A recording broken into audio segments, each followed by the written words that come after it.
Coming up on this edition of MHS Rewind, we'll take a look at the new MSD police force and what it brings to MHS. We'll recap Friday's pep session and learn about the new musical coming to the MHS Auditorium. And in sports, we'll review the boys and girls basketball seasons, and we'll have highlights of the wrestlers' final home meet of the season. Good afternoon, MHS. I'm Austin Breck. And I'm Ezra Pauley. We'll have all those stories and more coming up next on this edition of MHS Rewind.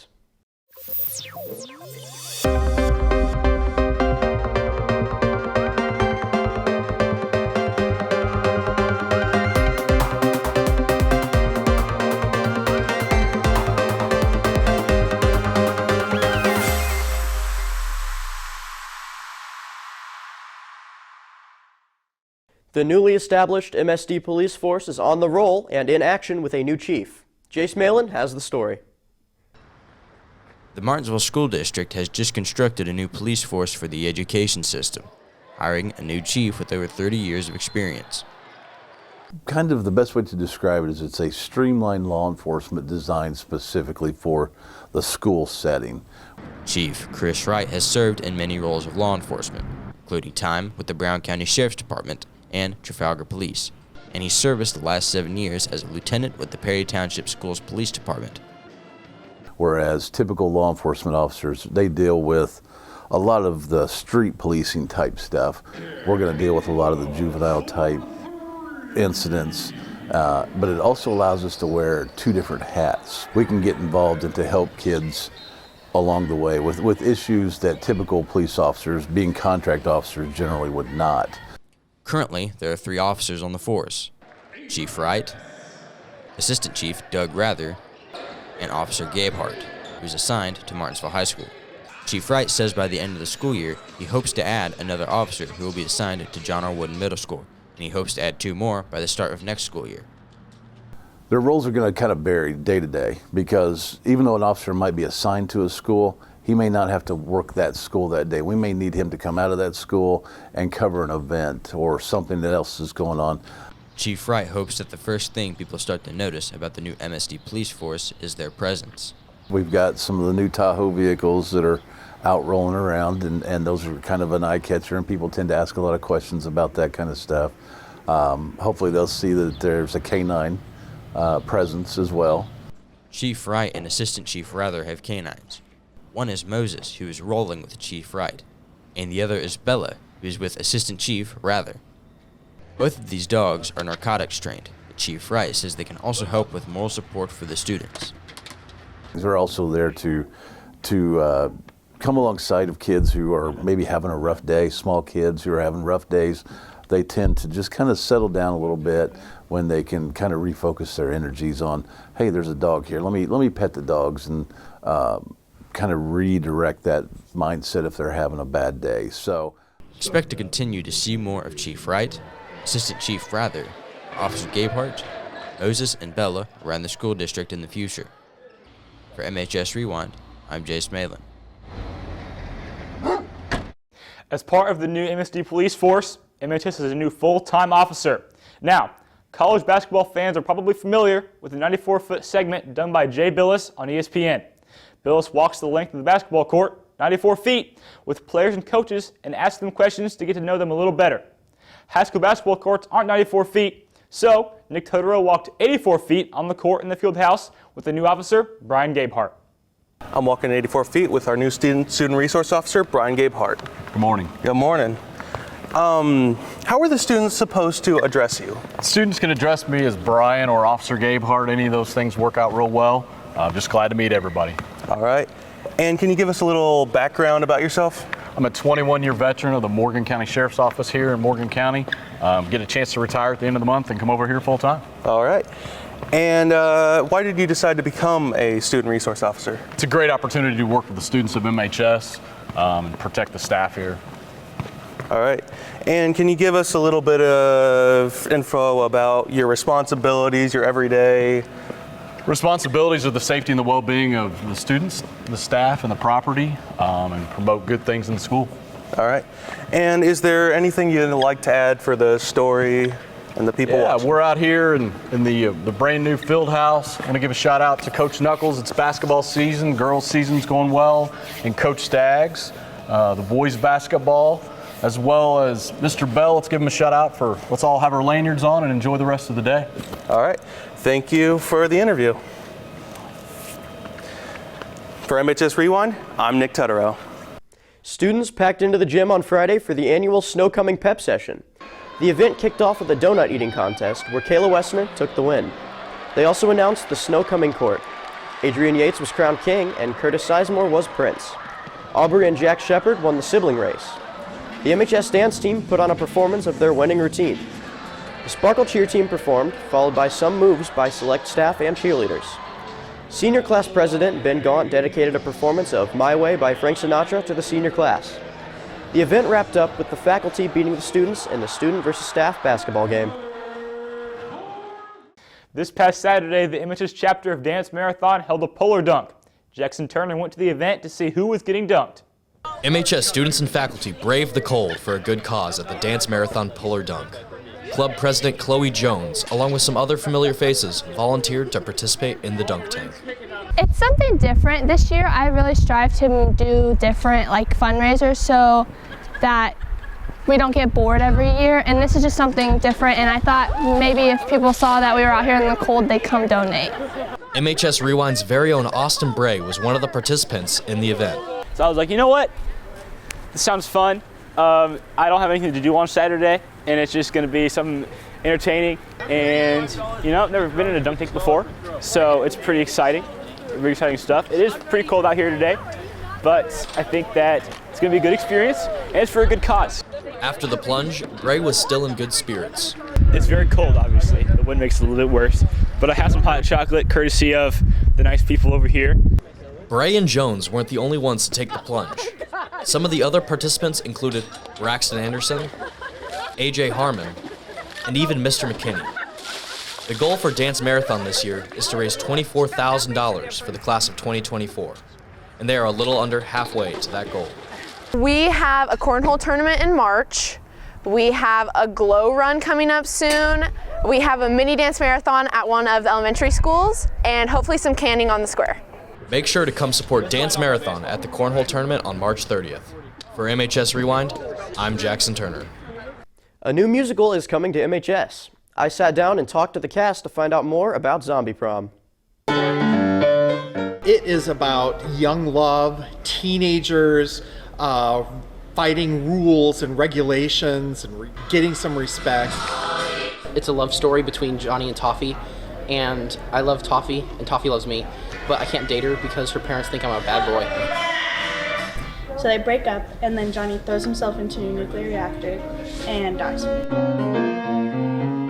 And I come back as a zombie, and I advocate for my own rights so I can come back to school and go to the prom, the zombie prom, with her.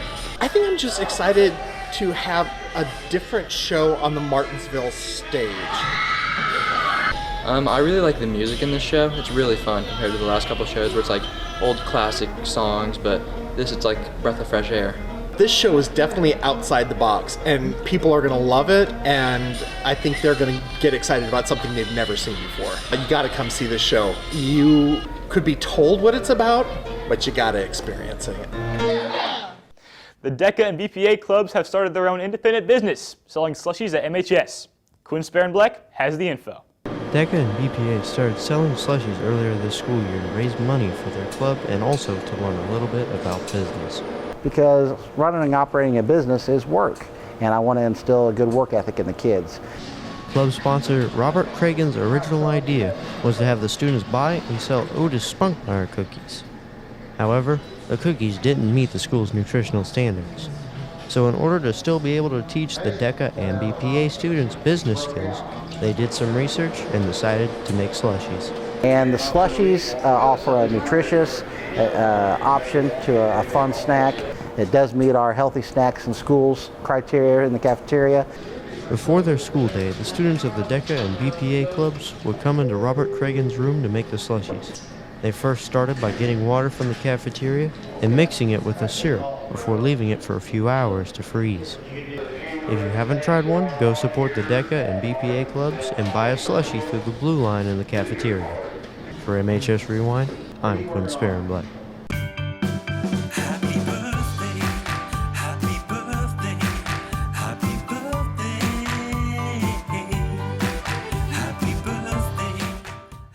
Birthdays today: Nicholas Miller, Stevie Morgan, Lane Taylor, and Collier Wright. Happy birthday, guys. Martinsville's wrestling team traveled to Mooresville on Saturday to battle it out for sectionals, and 8 wrestlers advanced to the regional. Brennan Leonard captured first at 113 pounds. Evan Hamlin, Noah Sumner, and Dominic Mercer all finished second. Ezra Frederick and Grayson Sperling both finished third, and Dalen Lane, Corbin White, and Tate Frederick battled their way into the 4th place spot. Those wrestlers battled in their final match of the regular season a few weeks ago, hosting Whiteland. Maddox Dilley was there for the highlights.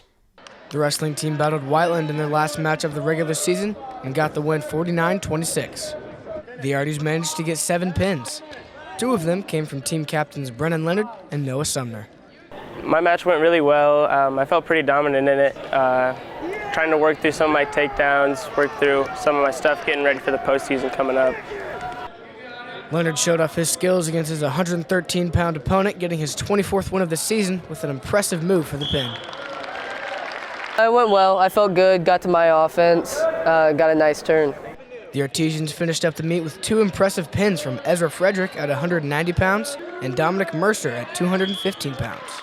Evan Hamlin got the job finished in his 157-pound match, winning 13-4 in a major decision. Hamlin hopes that his confidence and swagger can carry him through the upcoming state tournament. I plan on getting top 2 in sectionals and continuing down my run and then getting up to, I plan to go to state this year. Hamlin isn't the only one with big plans for the state tournament. All 3 captains are expected to make big runs this year. Yeah, I just got to take it one match at a time, but I definitely plan to make it to state and get some experience there and try and get a win. I think it's doable with the caliber of wrestlers I've wrestled and competed against this year are some of the same that are doing well at the state level. I think I can really compete with those guys and hope to place at state this year. Good luck to those wrestlers competing in the regional next Saturday at Mooresville. For MHS Rewind, I'm Maddox Dilley. The MHS gymnastics team sprung into action last Saturday at Bloomington South. Ben Selch has the highlights. The Artesian gymnasts turned in a strong performance in front of the judges at the South Invite this weekend, finishing 3rd out of 8 teams. We're doing great. You know, have 2 meets this week, and I think we're doing really well. So they're prepared and they come in strong. Gabby Grubb once again put on a show for the judges and led the Artesians. Out of 38 gymnasts, Grubb placed 1st on vault, 6th on bars, 5th on beam, 4th on floor, and she placed 2nd in the all-around. She is committed to Lander University in South Carolina for acrobatics and tumbling. It's a lot different, but I'm excited for a new, different type of gymnastics, and I think it'll be very fun to learn a new sport. Grubb has been with the team since she was a freshman and has made it to state every year. This year, she hopes to do the same and more. My personal goal is to break the beam school record, and then the end goal for the season would be to make it to state. Freshmen Emery Cragen and Olivia Garner have just started their journey through high school gymnastics and hope to make it to regionals this season. On Saturday, Cragen finished 7th on bars and 13th in the all-around, and Garner placed 19th in the all-around. The Artesian gymnasts will get another chance to win over the judges at the Bloomington North Invite on the 7th. For MHS Rewind, I'm Ben Selch. Nate Long takes us through the girls basketball team's season under their first-year head coach and gives us a preview of tonight's sectional matchup. The girls basketball team wrapped up their regular season last Thursday night against Edgewood. And so far, Coach Dave Knuckles feels pretty good about his first year as the head coach. We have kids that have bought into everything that we're selling.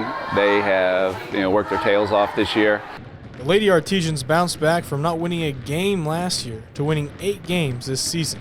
a massive turnaround for Knuckles. It's been awesome so far, and all my teammates get along really well. That's really nice. We all play well together, get along like off the court, and it's nice that we're all friends. So I think that helps us a lot on the court too. And Knuckles has been a big part of that. Coach Knuckles has created a new atmosphere for the girls basketball team, and that starts from the ground up.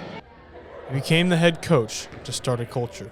Really trying to connect from the little kids through the middle school to the high school to where everyone's excited about girls basketball. And the start of a new culture brings new expectations. I really want to get a sectional win considering we haven't had one in years. And I feel like since it's Knuckles' first year, I think since how well he's been a coach that he deserves this. We deserve this. The seniors deserve this. The first round of sectionals is set to start tonight at 6 o'clock. The Artesians drew the first game and will play the Bloomington North Cougars. The Artesians battled the Cougars earlier in this season, and the Bloomington North came out on top 52-25. However, the Artesians feel they aren't the same team. We have overcome a lot of things and we have gotten a lot better. So on that aspect, I think we're going to do fairly well against them. The culture change that Coach Knuckles and the girls are talking about can continue tonight with a win over the Cougars. For MHS Rewind, I'm Nate Long. The boys' basketball season hasn't been as promising as some might have hoped for. Bo Dillig gives us an inside look at what factors play into this somewhat rocky season. The boys' basketball team is a young group that had very little varsity experience coming into the season. Lane Taylor is the only senior. He's in the starting lineup, along with 2 juniors and 2 sophomores. The Artesians have had a roller coaster of a season. As a whole, it's been kind of here and there. We'll show spurts of it in games, but, kind of goes away in some. As a team, I feel like we could have been playing better, but I think we're going to start picking it up soon. Thankfully, Coach Kip Staggs is in his 11th year as the boys' basketball head coach, so the experience is definitely there for the leader of this program. He agrees with his players in the fact that this team has had its highs and lows.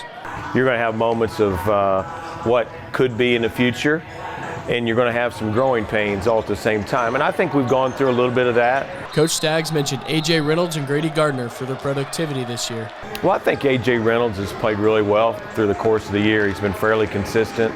And then Grady's been really good shooting the ball all year. Gardner is a sophomore this year and has started every game. And he also saw solid varsity minutes last year as a freshman, even starting some games. He leads the team with almost 18 points per game and shoots 43% from three-point range. Individually, I feel like I've played pretty well, but there's always areas of improvement for me. So just looking forward to keep on continuing to play well. Reynolds leads the team in rebounds per game, and Hunter Stroud is second in scoring, averaging 12.4 points per game. The young crew hopes to improve their record on Thursday night at Speedway. For MHS Rewind, I'm Bo Dilly. The swim team is approaching sectionals as they begin to wrap up their season. Jack Reeves takes a look. The MHS swim team is starting to prepare for the sectional meet with a brand new first-year head coach. Coach Carla Gildersleeve says it's been a learning experience, but it certainly has been fun. They're helping me every day. I'm learning from them, and it's been a lot of fun to see all the different types of people come together and work together. So it's just been, like I said, a great learning experience. They're learning, I'm learning, and we're just having fun. This year's gone really good with Coach G is our new coach. We've improved a lot, and we've got a lot of successful things done in the pool. We have new coaches. Some coaches that were on the team for a long while left this year. So I think this year is kind of getting us used to the new coaching style, and I think it's going to be really good for us in the future. It's been a building block year. The team has a bright future ahead of them with their first-year head coach and some talented incoming swimmers for next year. I think next year we're going to do really well because we got a lot of good guys from the middle school coming up, and I've swam with them for my club, and they're all going to be really solid for the next year. We have some good freshmen that are coming in next year. I think they're going to really help the team out. They're setting goals, trying to get middle school records, and I think they're going to do the same in high school, which is going to be beneficial.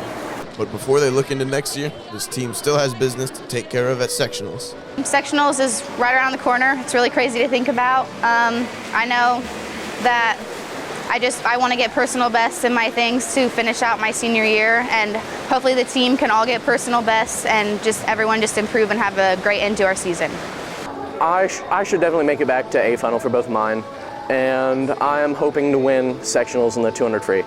I think sectionals this year is going to be a lot of fun. The kids are having so much fun at practice, and they continue to swim really well. Mid-state, they did a wonderful job cheering each other on, and they had a lot of fun, and that's the most important part of swimming, is having fun. The girls swim in the sectional prelims on Thursday, February 1st, and the finals on February 3rd. The boys have their prelims on the 15th, then the finals on the 17th to decide who might go to the state meet. For MHS Rewind, I'm Jack Reeves. Most people know about the MHS Rewind live streams of sporting events, and if you don't, you should definitely check one out. That's true, Ezra, but few know about the hard work before the games that the play-by-play and color commentators put in to give the live streams more interactive and exciting feel for the viewers. Well, there's a lot to like about sports broadcasting. Ever since I was a little kid, I loved watching the games, whether it be the Pacers or the Colts or my favorite team or whatever. And I would watch the games, and they would really put some liveliness into the game, and I really appreciated that. Well, the process of beginning to do a game is first you have to email either the coaches or go talk to the coaches, get a little bit of a, kind of a database of, the players on the team, the stats of the team, and really just information, tidbits of information, if maybe they're playing another sport, they're committed somewhere, that type of thing, just help the broadcast go. And I also make a spotting board, and that spotting board is pretty much each player and their height, and their position, and their skills kind of, and I'll put some stuff that the coach emailed me, I'll put some of that in there, what they like to do. You watch the game, you listen to the game, not only for the play, but you also listen for the commentating, because commentating gives you a whole bunch of information that you don't have really, and that really just provides a whole experience for you. I really just like calling the Artesians because I'm obviously an Artesian fan.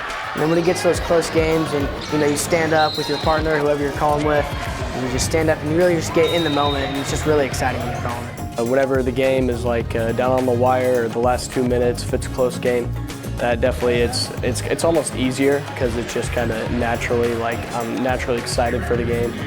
The things that I love about commentating is just that I love sports, so being able just to talk about sports nonstop is something that in my head, I just love doing, just dreamed of doing it, and that's kind of what I'm doing in college at UIndy, is going into either radio or some type of commentating in itself. I think it's something that, I can maybe do multiple things with. I've definitely put some thought into it on how far I want to go with it. I could maybe minor in something like communications and do something like that, and announce maybe part-time for some high school or maybe a small college. I'm going to college after high school to pursue radio and broadcasting and sports media and things like that. Because I love doing it here. I think we have a great program at this school, and I would like to continue it more. The next MHS Rewind live stream is this Saturday at 1:30. Check it out on the MHS Rewind YouTube channel and IHSAA TV, and hear Jack Reeves and Bo Dilley on the call. That's it for this edition of MHS Rewind. For Austin Bray and the rest of the RTV2 class, I'm Ezra Pauly.